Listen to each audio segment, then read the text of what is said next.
आणि ज्या चरणामध्ये त्यांचा जन्म झालेला असतो त्या चरणातले 3 तास जे आहेत, 3 तासाचं एक चरण आहे.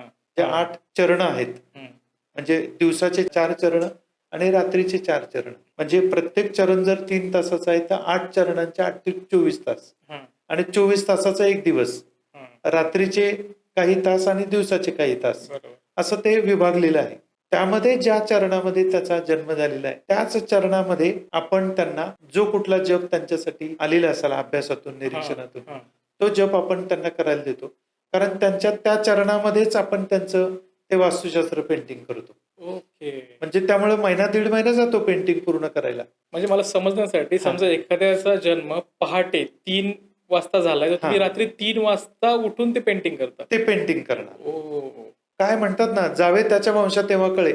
का हे इतकं परिणामकारक का घडतं? कारण गेल्या 15-16 वर्षात 1000 पेंटिंग अशा कंपन्या, इंडस्ट्री, बँका यांना माझ्याकडनं गेलेली आहेत.